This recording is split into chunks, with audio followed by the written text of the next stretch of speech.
Cześć, witam Synergeek w kolejnym odcinku Kiedyś to było. Będę dzisiaj mówił może trochę ciszej, ale dlatego, że cały czas mnie ten kaszel męczy. W serii, w zasadzie witam w serii, w której omawiamy kolejne numery Top Secretu. Pojawiły się ostatnio pod ostatnim chyba odcinkiem, kiedyś to było ciekawy komentarz, że powtarzam często te same historie. No powtarzam te same historie, bo to są te same gry, więc mogę zmyślać historie, ale to nie o to chodzi. Chodzi o to, żeby mówić jakąś tam historię, która była związana z danym tytułem, a nie żeby zmyślać teraz, bo powtarzałem, to wymyśl coś nowego. No tak to nie działa. Także jeżeli obydwa czasopisma wychodziły w tym samym czasie już od tych numerów, Top Secret i Secret Service, więc te gry w ramach jednego numeru będą po prostu te same i to nie ma na to innej opcji, tak? Dobra. 6 numer, listopad, grudzień 92. Co my tu mamy? Ogólnie te, nie wiem czy zauważyliście, ale te Top Secrety są takie cieniutkie ogólnie. Nie wiem ile to ma stron, ale to ma 44 strony, także nie za wiele. Wybaczcie, będę kasał, ale niestety jeszcze nie do końca mi przeszło. Bezkarność gwarantowana, czyli kolejny raz możemy zapoznać się ze statystykami na rok 92. Jak to wyglądało. Rok 92 podkreślam. Zobaczcie, największą popularnością w tamtym czasie cieszył się Commodore. Amiga i Atari, wydaje mi się, że w podobnym tutaj Atari XL/XE i Amiga podobna ilość posiadaczy. PC-ów, PC dopiero zaczynał jakby się tutaj rozkręcać, ale widać, że jeszcze dużo ludzi miało w tamtym czasie Commodore. Źródło gier, to jest ciekawe, zobaczcie. Najpopularniejszy Kolega. No i to jest w sumie prawda, bo głównie się gry zdobywało właśnie od kolegów. Giełda i studio komputerowe? To nie wiem o co chodzi tutaj. Sposób nabywania gier. Najwięcej wymiana, kupno i wymiana. Także użytkownicy, zobaczcie, użytkownicy nie mający oryginałów. Czyli najwięcej użytkowników, którzy nie posiadają oryginalnych gier, było na Amstrada, a potem Amiga C64, Atari.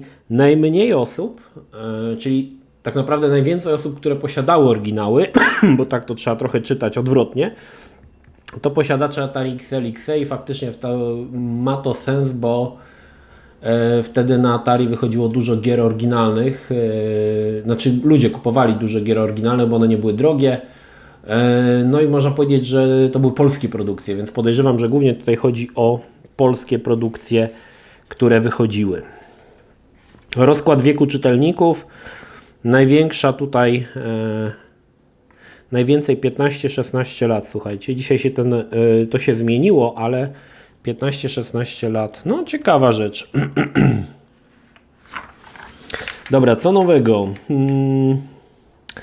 Z ciekawostek. Fire Force była fajna gierka, grałem ją na Amidze URK. Była tutaj taka sytuacja, w zasadzie to było takie, można powiedzieć, że biegło się w prawo, trochę jak w Bazooka Bill ostatnio, który ogrywałem na Commodore, z tym, że była tutaj jedna ciekawa rzecz. Nasz komandos mógł podejść do przeciwnika i poderżnąć mu gardło nożem. I z tego ta gra została zapamiętana głównie. Motorhead, słuchajcie. Motorhead to była w zasadzie chyba do dzisiaj jest jedna z moich ulubionych gier na Amigę. Oczywiście wzorowana jest ona na tym zespole Motorhead. Gramy wokalistą, Lemmy chyba się nazywa. Jest to bijatyka, jest to beat'em up, ale naprawdę z fajną oprawą, fajną muzyką, fajnymi pomysłami. Do dzisiaj lubię bardzo grać w Motorheada. Druga, kolejna fajna zręcznościówka to Premiere. Również pojawiła się ona w wersji na Amigę CD32. Co my tutaj dalej mamy? Spear of Destiny, czyli druga część Wolfensteina. Tak naprawdę to było to samo, tylko jakby nowe poziomy, tam chyba nowi przeciwnicy jedynie byli, kilku nowych przeciwników. I Heartlight, słuchajcie, Heartlight to była pierwsza gra, polska gra, wydana przez Xland chyba. Przed jeszcze Electro Body i przed Robbo. Mało osób grało w Heartlight, a był to jeden właśnie z takich pierwszych tytułów, mało znany, ale no mamy tu jeszcze The Lost Files of Sherlock Holmes. To jest w ogóle ciekawe, bo w tamtym czasie była to jedna z największych gier dostępnych na rynku, znaczy pojemnościowo i słuchajcie, 29 MB zajmowała. 29 MB. Jak to śmiesznie dzisiaj brzmi, kiedy wczoraj ściągałem Forza Motorsport, która zajmowała 130 GB, a tutaj wtedy był to problem, że gra zajmowała 29 MB i że była taka ogromna, nie? To jest niesamowite. Dobra. Speedball. Grałem w którąś wersję Speedballa, nie pamiętam, chyba na Amidze troszkę żeśmy grali, to był taki futbol amerykański, tylko taki bardziej brutalny. Nie mogę powiedzieć, że jakoś to była gra, która nas specjalnie w tamtym czasie, to druga część tak naprawdę, jakoś nas tam specjalnie zainteresowała. No, było to spoko, no, takie, na dwie osoby nawet spoko się grało. Była taka gra na PC-cie, w nią grałem, to się nazywało chyba Brutal Football. I tam było, bo tutaj mamy widok izometryczny z góry, a tam było z boku. Z takimi wikingami się grało, coś takiego. Jak to się nazywało? Chyba Brutal Sport to się nazywało. No w tamtym więcej czasu grałem w tamtym. The Manager. Ojej, to są zupełnie gry nie dla mnie. Jak widzę takie gry, to mnie normalnie aż skręca. Chociaż w Liga Polska Manager grałem długo. Jimmy White, snooker, jeden z najlepszych snookerów, które w tamtym czasie się pojawiły, dlatego że wykorzystywano tutaj grafikę wektorową, czyli to był jeden z pierwszych takich snookerów, gdzie można było krążyć kamerą wokół stołu, to wszystko było w trójwymiarze. Fajnie to wyglądało, aczkolwiek było to takie trochę bardziej, można powiedzieć, nie wiem czy to jest dobre słowo, zaawansowany ten snooker. Pamiętam, że potem wyszedł Arcade Pool chyba od Team 17 i to było niebo lepsze, bo było proste, stół cały czas widziałeś z góry, bez żadnych rzutów kamer i tamta gra wydaje mi się, że była w pewien sposób lepsza. Natomiast ta była taka bardziej zaawansowana. Grało się w to, ale faktycznie jak wszedł Arcade Pool, to wszyscy zapomnieli o Jimmy White'cie. Locomotion nie grałem. Mapy do Wolfensteina 3D. Nie wiem, czy akurat mapy do Wolfensteina 3D były potrzebne, ale okej, ktoś zamieścił tutaj mapy do Wolfensteina, dobra. No i mamy Wolfensteina 3D. No w tamtym czasie, kiedy pojawiła się gra, to już mówiłem tą historię, kiedy mi tak naprawdę tata przyniósł z pracy tego, ja odpadłem, nie? Jak mi ojciec mówił, że chodzi się oczami, to ja nie wiedziałem o co chodzi, ale jak zobaczyłem jak to działa, jak to się gra, to było coś niesamowitego. To było tak naprawdę rozpoczęcie ery gier FPP, czy tam FPS-ów. Dla mnie przynajmniej, bo wcześniej jeszcze był tam Ken's Labyrinth, wiadomo, ale to gdzieś tam ta gra mnie ominęła, natomiast Wolfenstein 3D był pierwszym tytułem, w jaki grałem i odpadłem, nie? Wolfenstein był świetny. Pamiętam, że skończyłem całego Wolfensteina bez użycia cheatów, a tam były cheaty dosyć proste, bo naciskało się 3 litery MLI na klawiaturze, chyba o ile dobrze pamiętam. I potem pojawiła się druga część, czyli wspomniany wcześniej Spear of Destiny, który również ukończyłem cały. I były naprawdę to świetne gry, naprawdę świetne tytuły. I do dzisiaj mam bardzo dużą słabość do Wolfensteina, tego klasycznego. Chociaż dzisiaj on nie wygląda i gra się w to tak dosyć drewniano, ale obiecuję sobie, że do jakiegoś materiału, do recenzji po latach postaram się skończyć Wolfensteina na FreeDO, ponieważ jest to wersja, w którą nie grałem tak naprawdę, a jest ona graficznie najlepsza ze wszystkich Wolfensteinów tych klasycznych, także chodzi za mną od dłuższego czasu, żeby tego Wolfensteina skończyć. Ninja Turtles, no to tutaj mamy jakąś bijatykę, ja już wtedy nie byłem zbyt wielkim chyba fanem żółwi ninja, tak mi się przynajmniej wydaje, że to był czas, kiedy już mi to przeszło, a może byłem? Ciężko powiedzieć, kurczę, nie pamiętam, ale nie grałem w każdym razie. Das Boot czyli symulator łodzi podwodnej. Nazwa chyba nawiązuje do filmu niemieckiego Das Boot z Jürgenem Prochnowem. Całkiem niezły film, jeżeli nie widzieliście, polecam. Nie będę tutaj, nie mogę za wiele powiedzieć. Epic.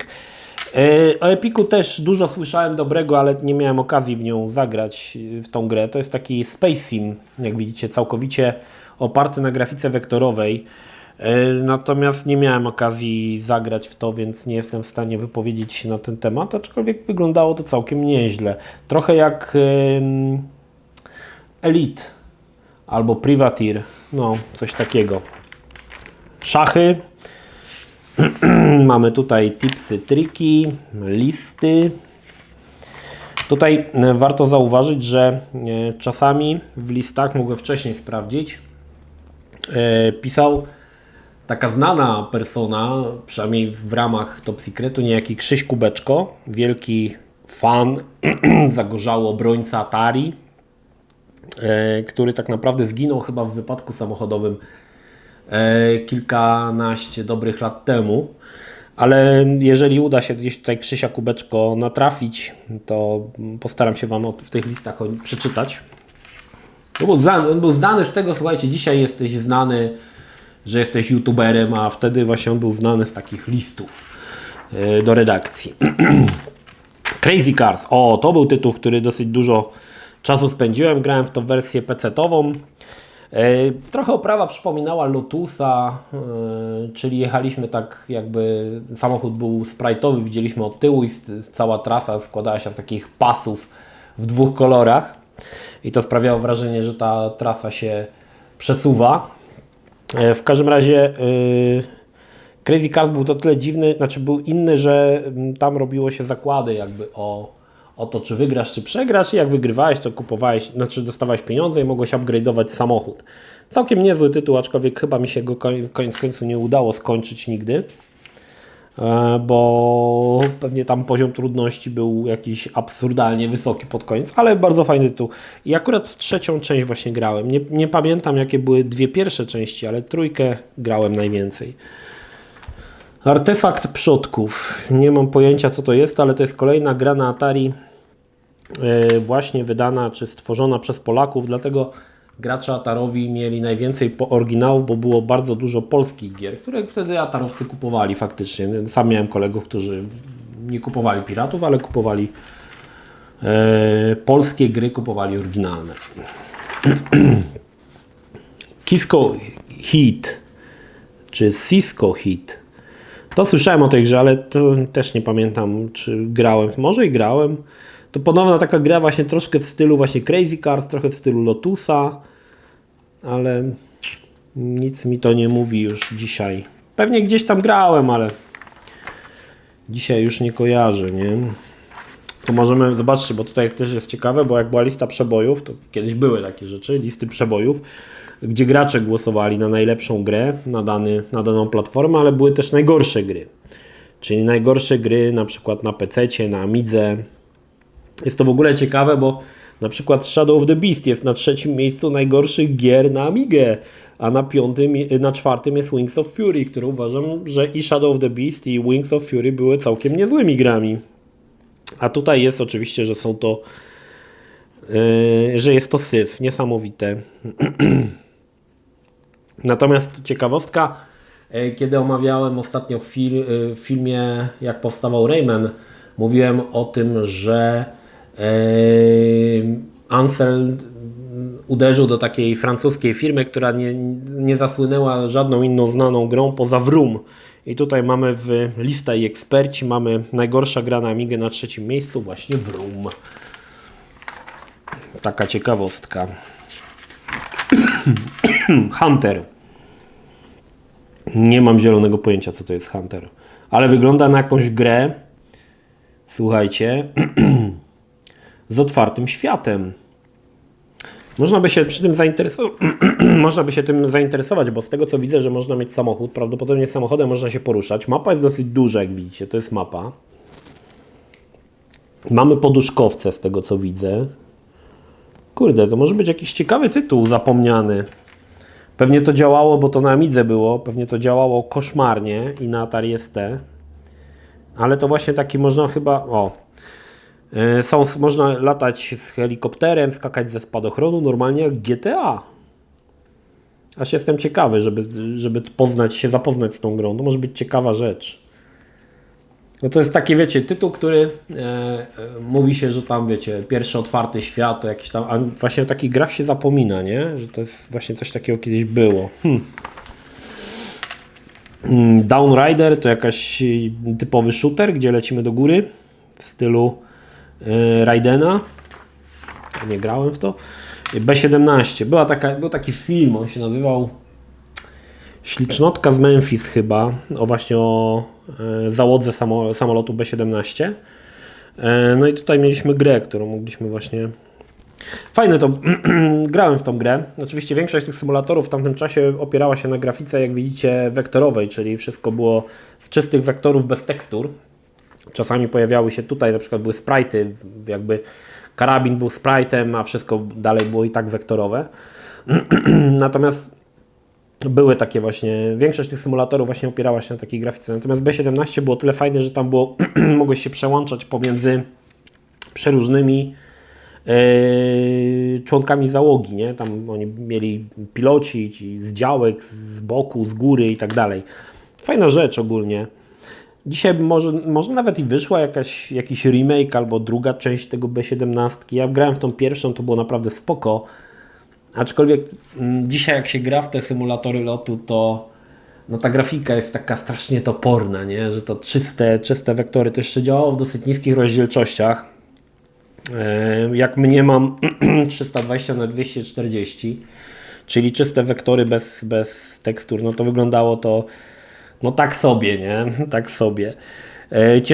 Cieszył każdy minimalny nawet detal, który można było znaleźć w takich symulatorach, nie? Na przykład to, że nie wiem, jak zestrzelisz samolot, to hipek wyskakuje na spadochronie, tak chyba było w F-29.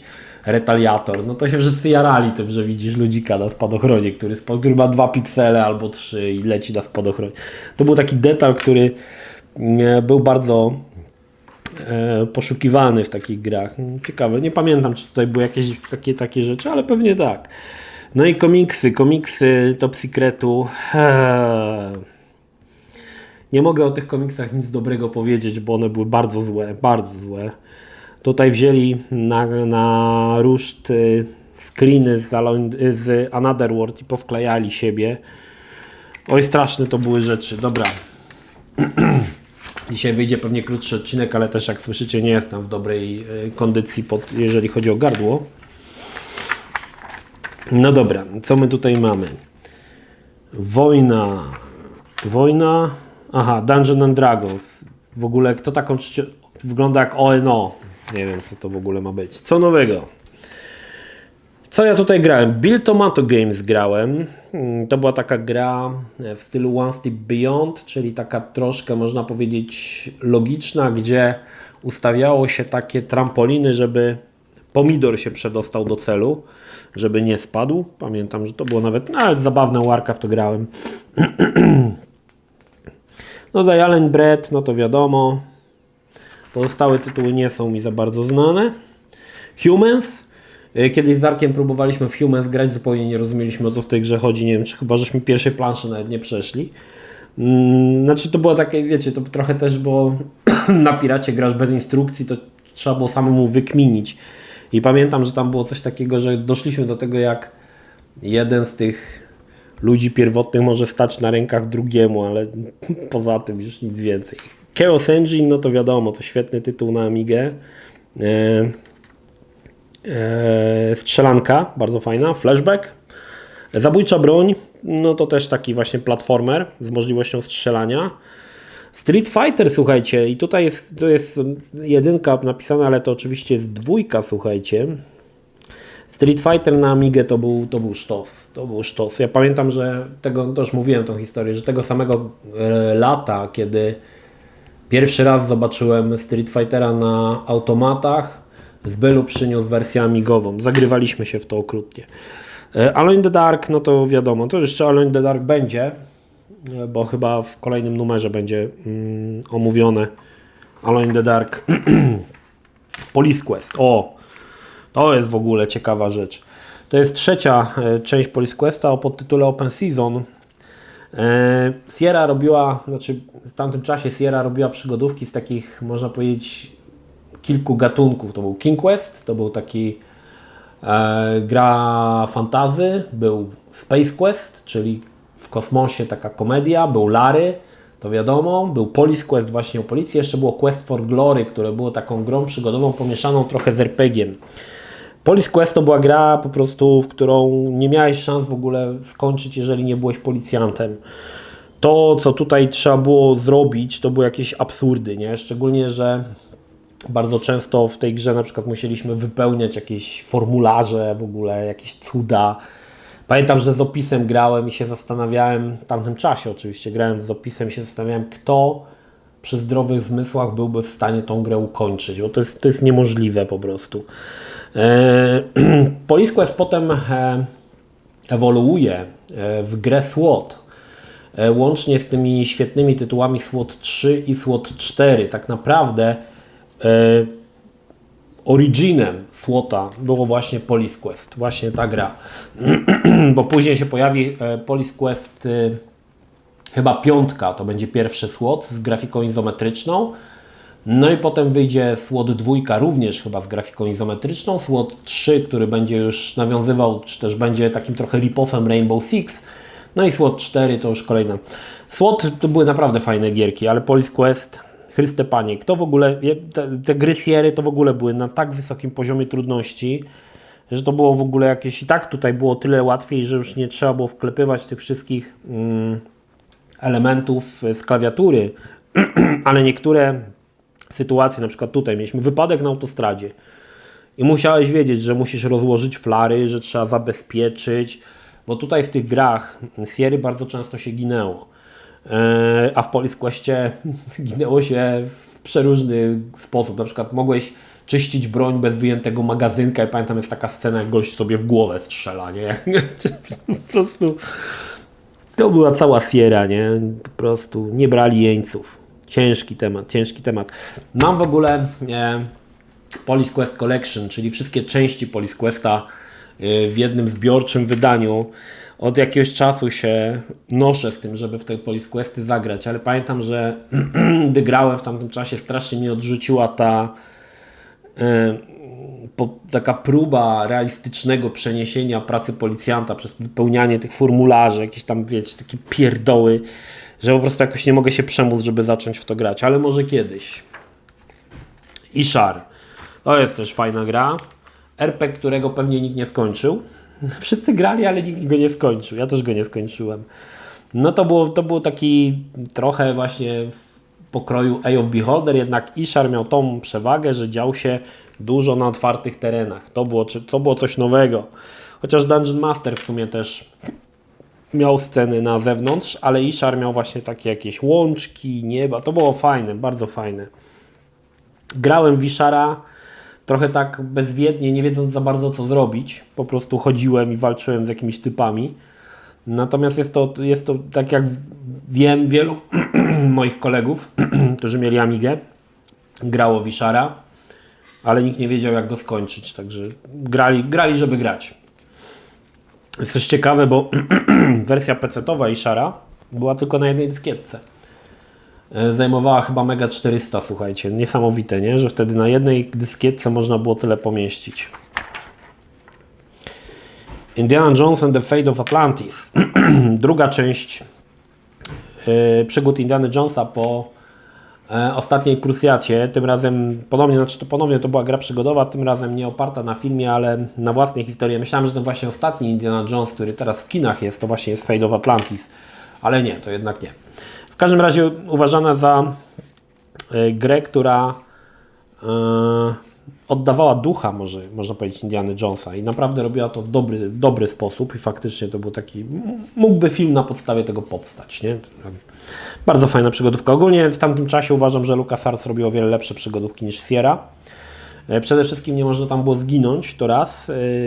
Te przygodówki wydaje mi się, że były bardziej takie przystępne dla graczy, nawet dla tych, którzy nie znali języka angielskiego, natomiast te Sierry to była jakaś w ogóle absurdy. Fajna gierka. Kolejna ciekawa gra, którą grałem pierwszy raz na Amidze, potem grałem w nią na PC-cie, czyli taka taksówka w czasach kamienia łupanego, gdzie przewoziliśmy do różnych miejsc. Trzeba było uważać, żeby nasz helikopter nie uderzył o ściany. Tam były jeszcze potem takie elementy, że na przykład podnosiła się woda i trzeba było wyławiać czasami z wody tych pasażerów naszych. Fajna gierka, ona zajmowała strasznie mało. Pamiętam, że byłem zaskoczony, bo ona na PC-cie zajmowała jakieś tam naprawdę kilkadziesiąt kilo, no może kilkaset, ale jakoś tak absurdalnie mało i to było w ogóle dla mnie niesamowicie dziwne. Nie skończyłem UG, ale doszedłem chyba do 89 planszy, nie pamiętam teraz. Miałem, to właśnie taka ciekawostka, nie mam już tego, ale miałem taki zeszyt, gdzie zapisywałem kody do gier, jak mi się udawało przejść. Miałem tam całą właśnie stronę z kodami do UG. Ciekawe, czy ten zeszyt jeszcze jest gdzieś. Pamiętam, że on miał okładkę z Garfieldami takimi.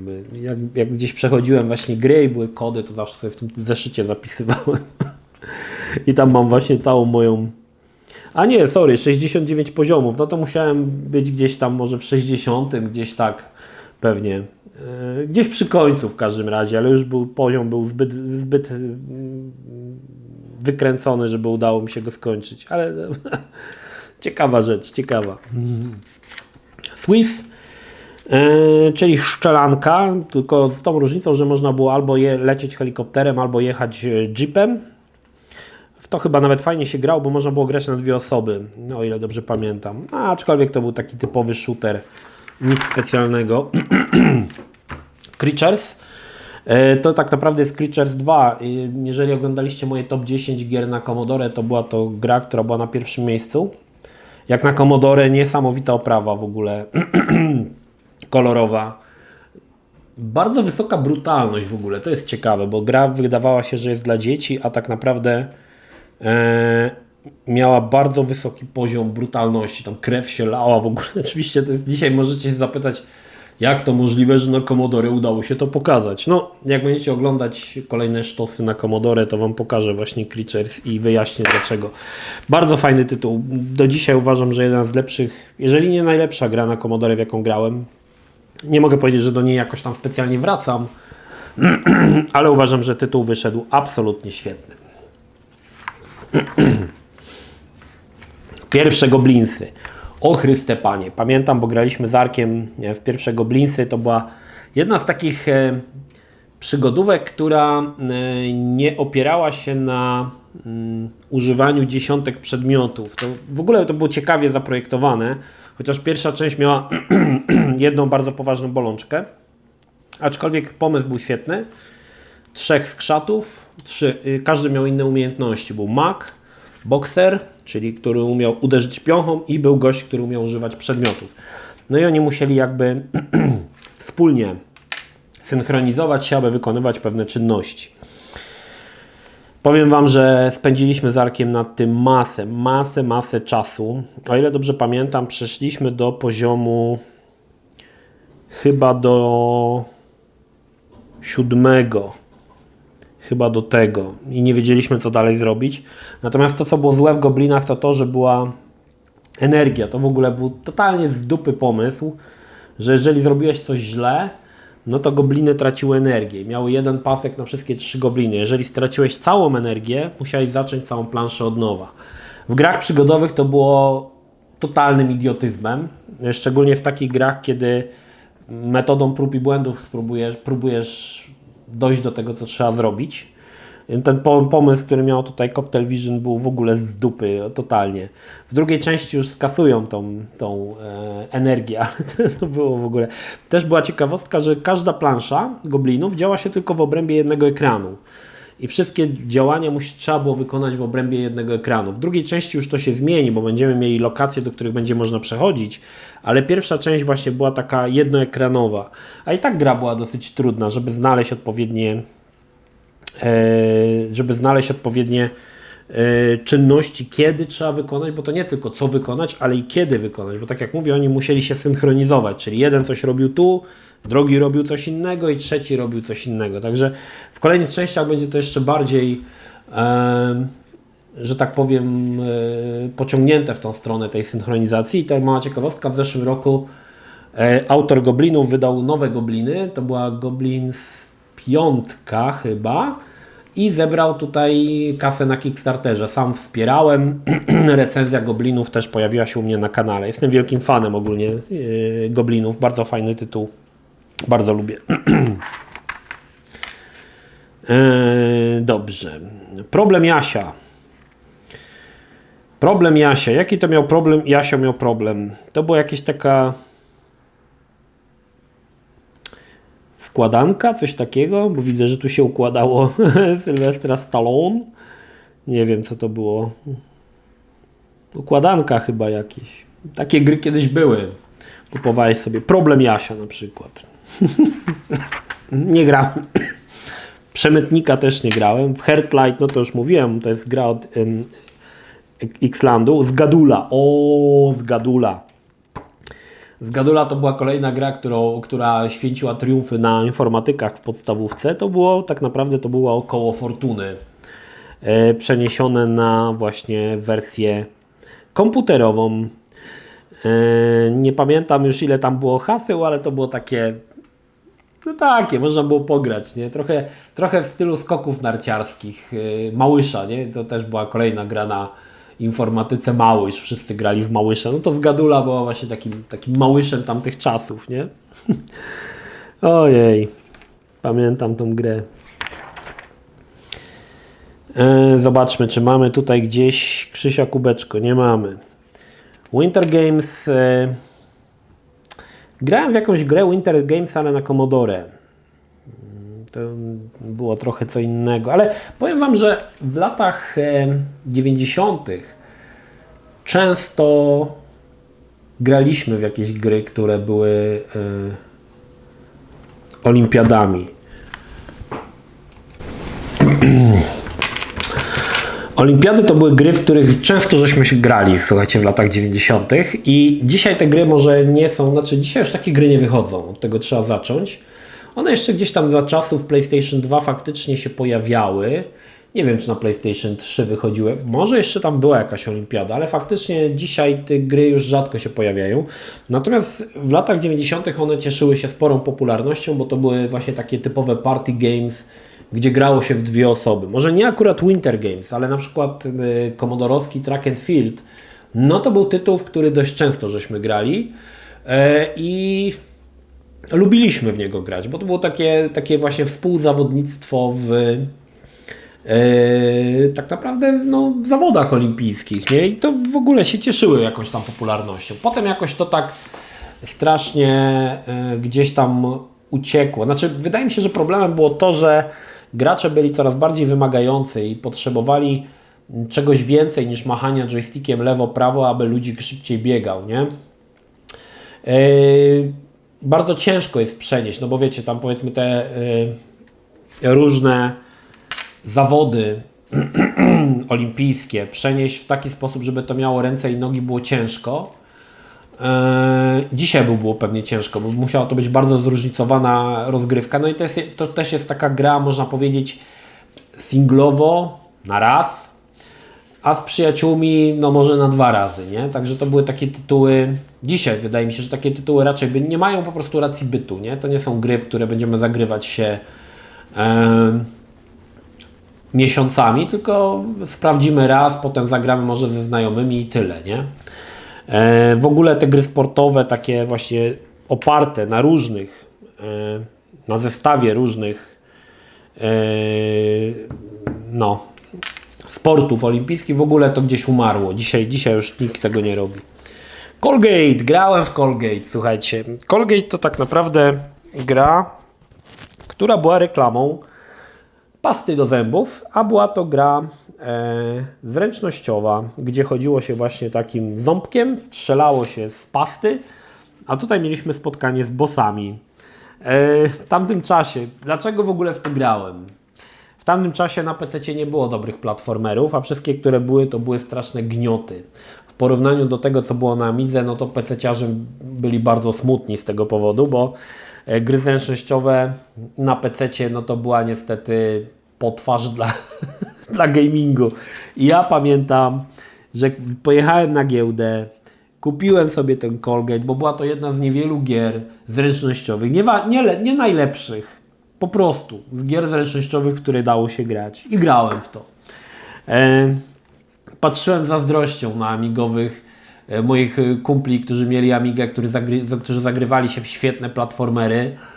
Natomiast ja grałem w Colgate. No, smutne, ale prawdziwe. Mówiłem o tym wielokrotnie, że nawet jeżeli gra z Amigi, jakaś platformowa, pojawiała się na PC-cie, to zawsze ta wersja PC-towa była, no nie była dobra. Tak lekko powiem, że nie była dobra. Także ja potrzebowałem jako gracz PC-towy dobrych platformerów, a ponieważ nie było ich na PC-cie, no to grałem w Colgate, no i tyle mogę powiedzieć. Takie to były czasy dziwne. Demo scena. Lista przebojów. Kolejna. Ciekawe, bo według ekspertów, chciałbym zauważyć,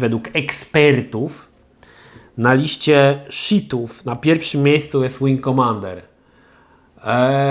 Mocno bym się z tym nie zgodził, jeżeli chodzi akurat o Wing Commandera, no ale to widocznie tacy byli eksperci, nie? Którzy by powiedzieli, że God of War to syf i byłoby na liście sheetów. Niesamowite w ogóle. Change i Nibbly. Nibbly to był chyba taki odpowiednik węża na Nokia 3310.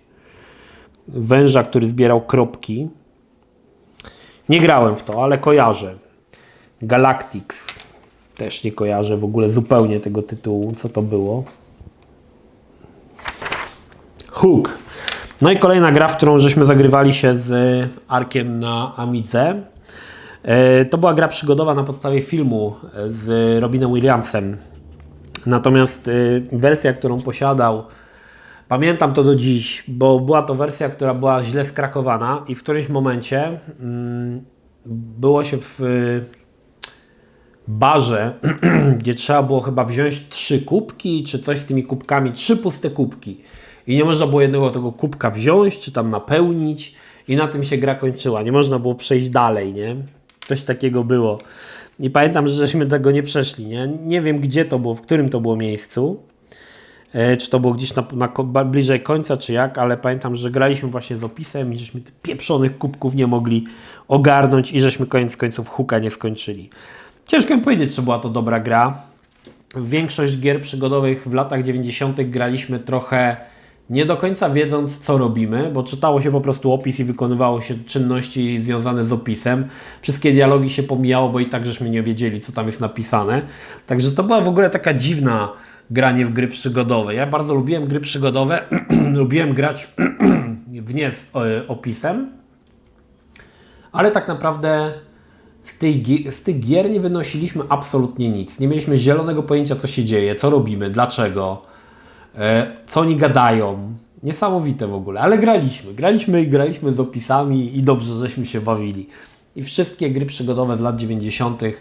opierały, właśnie na takiej samej zasadzie się opierały, czyli mamy opis, gramy.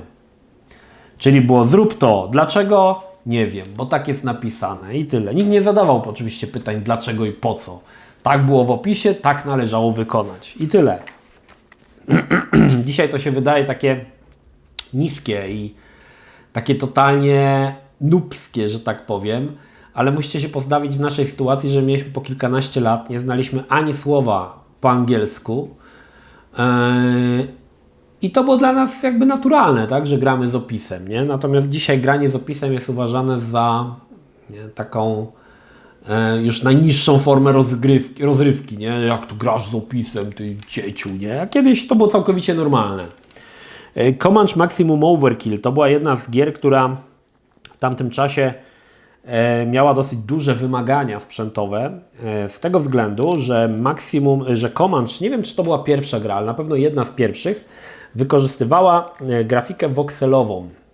To była nowość w tamtym czasie. Voxel to jest piksel, który jest trójwymiarowy, czyli jest taką jakby kostką.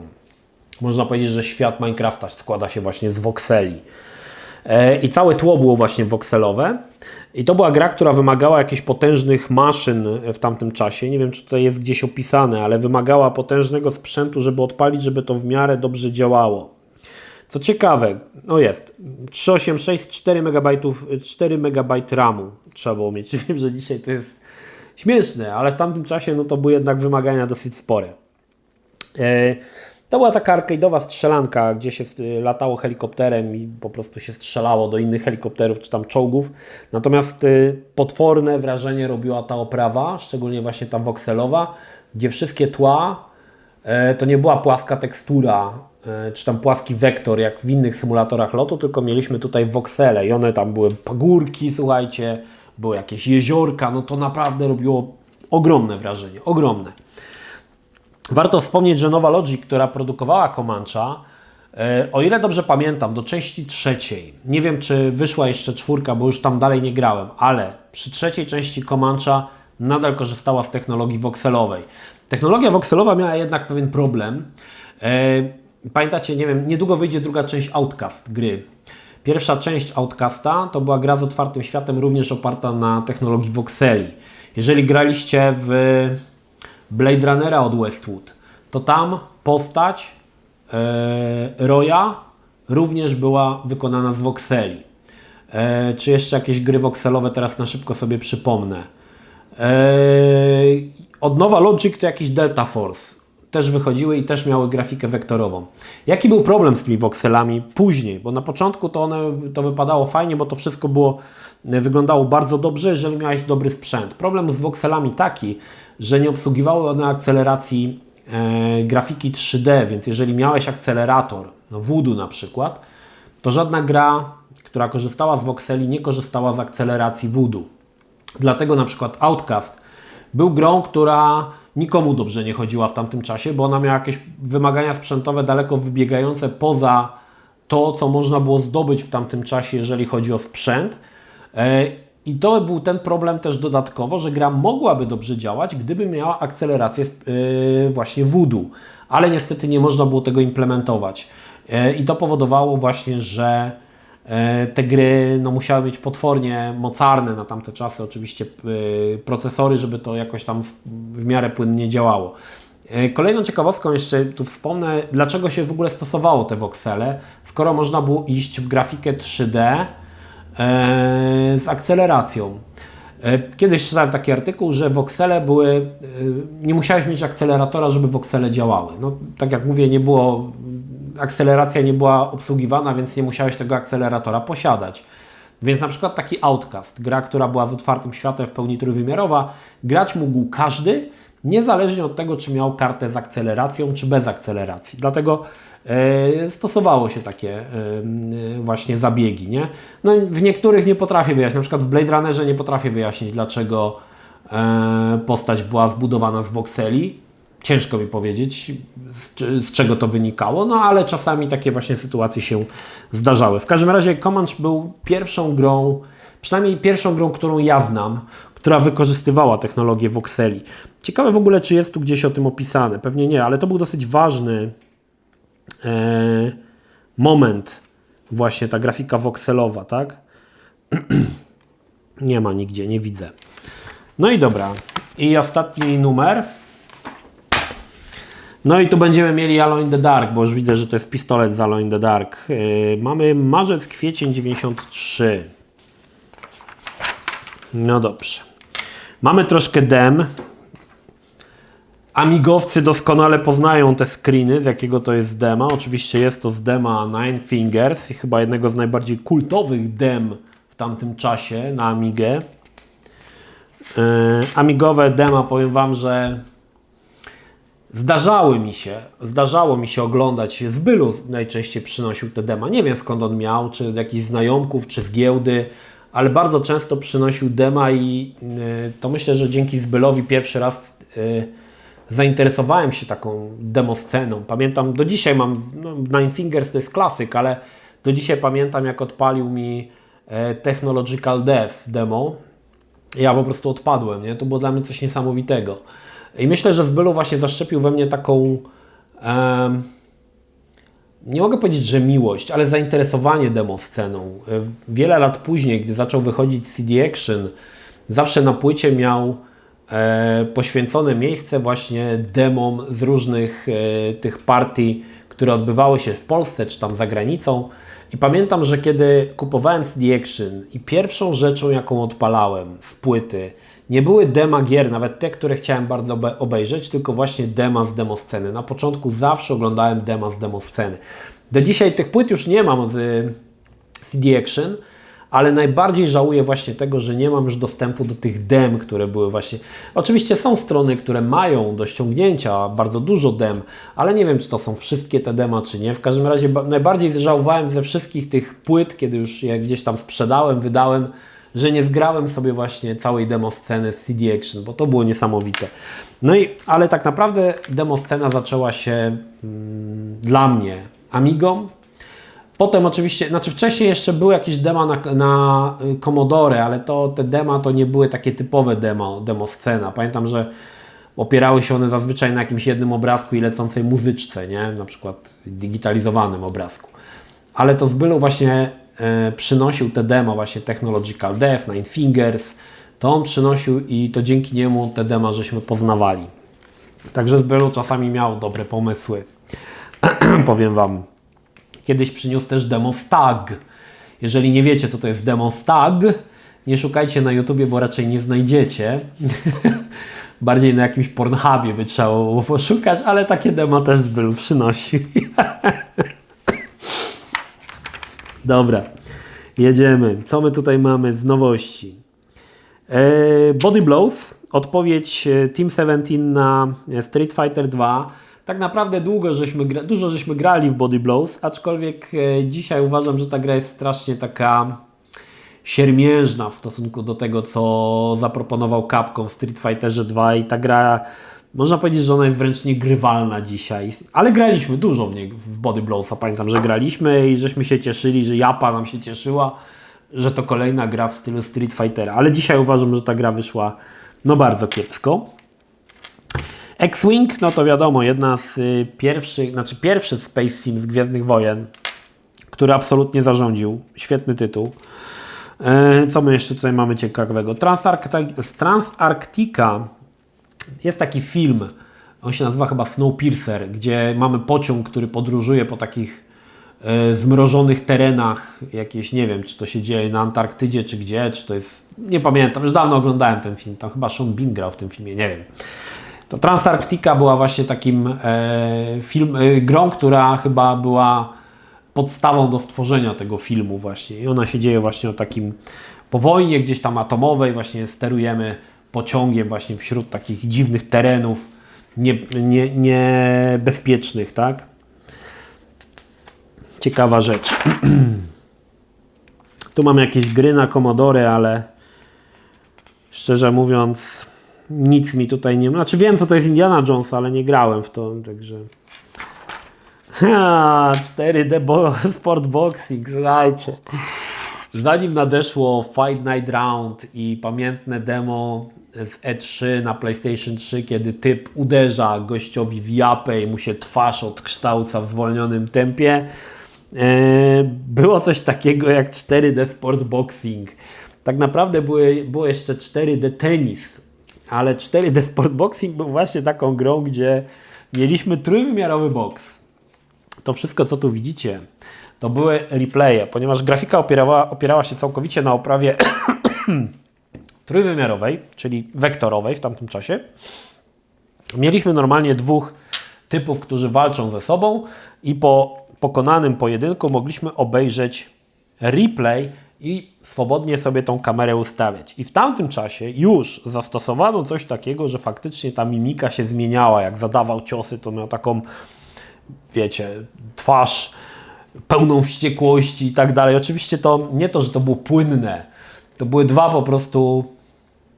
dwa tryby. Normalna twarz i twarz wściekła i twarz pokonanego i one po prostu się zmieniały. Nie to, że to był jakaś płyn. Ale grało się to, słuchajcie. 4D Sport Boxing, grałem w to dużo. Nie wiem, czy mi się udało przejść poza pierwszego typa, bo tam była też taka tryb kariery, gdzie można było trenować swojego typa, swojego zioma. No i potem właśnie się walczyło z kolejnymi. No to niesamowita rzecz w ogóle, że teraz mi się przypomniało o tym 4D Sportboxing. To był taki widok, można było, bo to były replaye, tak? A tutaj mieliśmy taką typowy widok, kamera się nie ruszała, mieliśmy dwuwymiarowe tło i trójwymiarowe postacie, ale można było właśnie potem sobie replay oglądać ze wszystkich ruchów kamer. Także to z różnych ujęć kamery. Także to był, słuchajcie, protoplasta Fight Night Round od EA. To zanim powstał Fight Night Round, no to był 4D Sportboxing, który właśnie już wtedy, w 92 roku, już coś takiego próbował. Niesamowita rzecz. Alone in the Dark. No powiem Wam, że Alone in the Dark to można pisać książki. Jedna z moich ulubionych gier. Niedługo, w przyszłym roku tak naprawdę, pojawi się remake. Są dwa materiały, znaczy jest materiał, to było grane u mnie na kanale, jak powstawało Alone in the Dark. Ciekawy pomysł z silnikiem, czy sposobem, w jaki sobie radzono z tym, żeby przygotować grę w stylu właśnie, może bardziej Wam będzie bliżej Resident Evil, czyli różne rzuty kamer i poruszająca się potem trójwymiarowa postać. I tak naprawdę Alone in the Dark był protoplastą klasycznych survival horrorów w klasycznym rozumieniu, czyli takich jak, nie wiem, rozumiemy Silent Hilla czy Resident Evil. Wiele osób mówi, że Resident Evil był pierwszym survival horrorem. No właśnie nie. Alone in the Dark był pierwszym survival horrorem, z którego tak naprawdę Resident Evil strasznie zżynał. Shinji Mikami w ogóle, nie wiem, czy on się kiedykolwiek odniósł do Alone in the Dark, ale słuchajcie, jeżeli graliście w pierwszego Residenta, no może nie graliście w Alone in the Dark, powiem Wam, jakie są wspólne mianowniki. Mamy opuszczoną rezydencję, mamy dwójkę bohaterów, kobietę i mężczyznę, rezydencję, po której poruszają się zombiaki. Możemy zbierać broń, możemy uleczać się, możemy używać przedmiotów. Brzmi znajomo? No właśnie. Więc wydaje mi się, że jest to mało prawdopodobne, żeby Shinji Mikami, tworząc Resident Evil, nie grał wcześniej w Alone in the Dark. To jest aż niemożliwe, żeby te gry powstały niezależnie, nie wiedząc o sobie nic. Nie? To jest wręcz niemożliwe. Zwłaszcza, że Alone in the Dark no to był tytuł bardzo znany w latach 90., bardzo znany. Resident chyba pojawił się w 96 roku albo w 95, czyli 4 albo 5 lat po Alone in the Dark. Nie jest chyba możliwe, żeby Shinji Mikami nigdy nie zetknął się z tak znaną grą jak Alone in the Dark. Także zawsze się kłócę, jak ludzie mówią, że pierwszym survival horrorem to był Resident Evil. Ja mówię, nie, pierwszym był Alone in the Dark, z którego tak naprawdę Resident Evil rżnął ile mógł. No ale są różnie takie, nie wiem, czy Shinji Mikami kiedyś się na ten temat wypowiedział. To jest w ogóle ciekawa rzecz z tych wywiadów, bo kiedyś chyba szukałem nawet jakichś takich wywiadów, w których by odniósł się do tego, ale chyba nigdy tego nie zrobił. Harpoon nie grałem. Fire Force, to jest właśnie to, co mówiłem. Czekajcie, to jest chyba na drugiej stronie. To jest właśnie taka strzelanka, gdzie biegnie się komandosem w prawo, strzela się oczywiście, no i tym najbardziej znanym elementem jest to, że można było podejść blisko do przeciwnika, on go wtedy łapał za głowę i podrzynał mu gardło takim nożem w ogóle. I to z tego chyba była ta gra najbardziej zapamiętana, przynajmniej w naszym gronie. Double Dragon 3. Szczerze mówiąc nie grałem w wersję ani na Amiga, ani na PC w Double Dragon 3, także tutaj nic nie powiem. Mówiłem o 4D Tennis, proszę bardzo, jest 4D Tennis. To jest dokładnie to, co mówiłem przy boksie, czyli w tym wypadku zamiast boksu mieliśmy tenis i ponownie mieliśmy grafikę wektorową, możliwość ruszania kamerą. No i właśnie w tenis grałem mniej. Grałem w tenis, ale nie tyle co w boks. Ale grałem też. Nie było to aż tak dobre, ale było całkiem w porządku. Ponownie mamy Indiana Jones and the Fate of Atlantis. Dizzy. To jest, tutaj według opisu jest to 6. część Prince of Yorkfolk.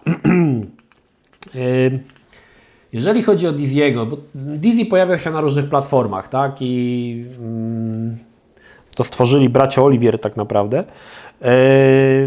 Ja grałem pierwszy raz Dizzy'ego, grałem na Commodore. Pamiętam, że byłem zachwycony niesamowitą muzyką i oprawą w Dizzy.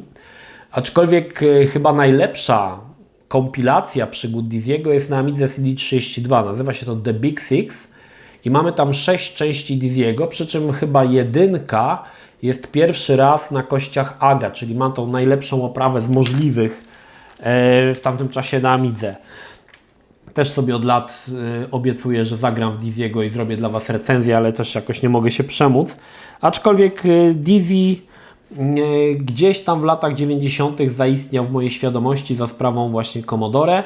No też nie do końca wiedziałem, o co w tej grze chodzi, tak? Bo fajnie, że jajko chodzi, sobie skacze i tak dalej, spotyka inne jajka, ale o co chodziło i w tej grze nie do końca wiedziałem, nie umiałem rozszyfrować, co tam jest na dole napisane, o co chodzi i tak dalej, ale grało się w Dizzy'ego i to była magia gier na Commodore. Nawet jak nie wiedziałeś, o co chodzi, po prostu w nie grałeś. Innym z takim znanym tytułem był Jack the Nipper 2. Grałem w to dziesiątki godzin, ale za cholerę nie wiedziałem, o co w tej grze chodzi. Ale do tego wrócimy przy okazji sztosów na Commodore C64. No i ponownie mamy Sherlocka Holmesa, o którym mówiłem. Gra, która zajmowała absurdalną w tamtym czasie ilość miejsca na dysku twardym. Jedna z największych gier, jakie się wtedy pojawiły. I w każdym opisie, czasopiśmie, w którym pojawiała się ta gra, nikt nie omieszkał wspomnieć, jaka ta gra nie jest duża. A duża była dlatego, że pomimo, że gra była na dyskietkach, miała digitalizowaną mowę, co było bardzo niespotykane w tamtym czasie, bo bardziej digitalizowana mowa pojawiała się właśnie w grach, które już wychodziły na płytach CD, a tutaj mieliśmy grę na dyskietkach, która miała digitalizowaną mowę. I co ciekawe, tam było coś takiego, że tą digitalizowaną mowę można było wybrać, czy chcesz instalować na dysku, czy nie. Bo jeżeli nie chciałeś, to ta gra zajmowała chyba 2 razy mniej, czy nawet 3 razy mniej. A jeżeli dochodziła digitalizowana mowa, to ona zajmowała tą lwią część miejsca na dysku właśnie. Ciekawa sprawa. Dzisiaj się to po prostu słucha jak jakieś science fiction. A kiedyś tak było, no. Kiedyś takie właśnie rzeczy się zdarzały. Kolejne 2 gry na Atari od polskich producentów, polskich deweloperów, Uczeń Czarnoksiężnika i Klątwa. No ja niestety już z Atari wtedy nie miałem za bardzo wspólnego, także nie mogę powiedzieć, że grałem. Tą Klątwę to jeszcze coś kojarzę, ale niewiele mogę na ten temat powiedzieć. Druga część opisu goblinów, pierwszej części. Stone Age, nie wiem co to jest, szczerze mówiąc. Digger, znaczy wiem co to jest Digger, ale to jest jakaś wersja na PC-ta. Diggera to ja znam z salonów z gier arcade, natomiast tej wersji PC-towej nie wiem co to może być. Heli Rescue na Commodore też nie grałem. Dobra, zobaczmy co tam na liście przebojów nowego trafiło. Cały czas to samo, nic się nie zmienia. I zobaczcie, tu mamy pierwszy odcinek, czy tam pierwszy raz Top Secret otworzył się na gry konsolowe. W tamtym czasie popularność zyskiwało Pegasus. To była tak duża popularność tych systemów, jak to tam się zwało, Pegasus, Rambo, cokolwiek, że postanowiono zrobić też stronę właśnie o tym, bo wielu graczy w tamtym czasie, mnóstwo graczy przesiadało się właśnie na Pegasusy i zaczęli oczywiście opisywać gry tak naprawdę w czasopiśmie, które było stricte PC-towe, można powiedzieć, stricte komputerowe, może nie PC-towe, bo były Amiga, były Commodore, ale to nadal były komputery, to nie były konsole do gier i nagle pojawia się coś takiego, że opisuje gry na konsolę. To było coś dziwnego w tamtym czasie, ale wiem, że Secret Service zrobił dokładnie to samo. Ciekawe, czy to było mniej więcej w tym samym czasie, czy Top Secret był pierwszy, że też w którymś momencie pojawiły się rubryki poświęcone grom konsolowym. I tam na początku też były chyba SNES i NES, potem PlayStation i Saturn. Ciekawa rzecz. Co my tutaj mamy? Operation Wolf. Co ciekawe, niedawno PlayOn zapowiedział, że wychodzi remake, słuchajcie, remake Operation Wolf. Niesamowite. Znaczy, widziałem to na trailerze, no i to nie jest Operation Wolf. Jakkolwiek to się nazywa, to nie jest to, co było kiedyś. Operation Wolf to Operation Wolf, a tamto to takie już troszkę za bardzo przekombinowane według mnie. To była bardzo prosta gra, ale tak, wychodzi remake. Zobaczcie, już jak sięgają, już nie mają co remake'ować, nie mają pomysłu na swoje gry, więc remake'ują tytuły, które no nie były jakoś specjalnie super znane w latach 90. Były znane, ale nie super znane. I remake'ują Operation Wolf, niesamowite. Tu mamy też ciekawą rzecz, bo to jest Dragon's Lair. Dragon's Lair, który był dwuwymiarowy tak naprawdę. Jak wiecie, Dragon's Lair opierał się na tej grafice komiksowej i takiej animacji poklatkowej, rysunkowej. Natomiast wersje również, bo Dragon's Lair pojawił się na wielu platformach. Był na Spectrum, był na Commodore, był też na NES-ie. Na SNES-ie nie wiem, czy był. Możliwe, że też. W każdym razie wiadomo, że te sprzęty, systemy nie były na tyle mocne, żeby zrobić coś takiego, jak było na Amidze, czyli grafikę rysunkową, więc po prostu zrobiono grę w stylu dwuwymiarowym i też można było jakoś, kurczę. Dobra, zobaczmy, czy mamy tutaj coś. Nie mamy. Star Trek, 25. rocznica. Nigdy nie byłem wielkim fanem Star Treka. Pewnie się narażę wielu fanom, ale no może nawet nie byłem fanem. Nigdy mnie nie interesował Star Trek, tyle mogę powiedzieć. Oglądałem trochę odcinków kiedyś, co leciały w telewizji z Picardem, ale szczerze mówiąc, poza tym filmy widziałem, chyba wszystkie. Faktycznie kiedyś sobie przysiadłem i obejrzałem wszystkie filmy pełnometrażowe Star Treka. Natomiast nigdy nie byłem wielkim fanem. Zawsze wolałem Gwiezdne Wojny. Star Trek był dla mnie taki, no nie wiem, niskobudżetowy w stosunku do tego, co było w Gwiezdnych Wojnach. Aczkolwiek pewnie bardziej był wymyślny, że tak powiem. Jeżeli chodzi o takie seriale kosmiczne, polecam Wam Czerwonego Karła. Niektórzy pewnie widzieli. Jest to serial komediowy brytyjski. Tak naprawdę kilka lat temu wyszedł ostatni sezon. Ciekawe jeszcze, mam wszystkie właśnie na Blu-ray, jakieś kupiłem. Ciekawe, czy jeszcze będą wychodzić. I to jest serial, który bardzo lubię. Jest śmieszny. Jest właśnie, się dzieje w kosmosie i ma bardzo fajnie przemyślane odcinki. Bardzo często takie... No naprawdę ktoś tam przysiadł nad scenariuszem tych odcinków, żeby to wymyśleć. Także polecam. Jeżeli nie widzieliście nigdy Czerwonego Karła, Red Dwarf się nazywa po angielsku, polecam, absolutnie fantastyczny. Jeden z takich obok Monty Pythona, Jasia Fasoli, nie wiem, Ben Hilla, to taki serial, który powinieneś obejrzeć, jeżeli lubisz brytyjski humor. Naprawdę, oczywiście to jest wszystko zrobione minimalnym budżetem i to nie ma w ogóle startu nawet do takiego Star Treka, ale ogląda się to świetnie. Uważam, że do dzisiaj nawet ten serial wcale się nie zestarzał. Lubię do niego wracać, lubię go oglądać i uważam, że mega fajny serial komediowy, śmieszny, z naprawdę pomysłowymi scenariuszami.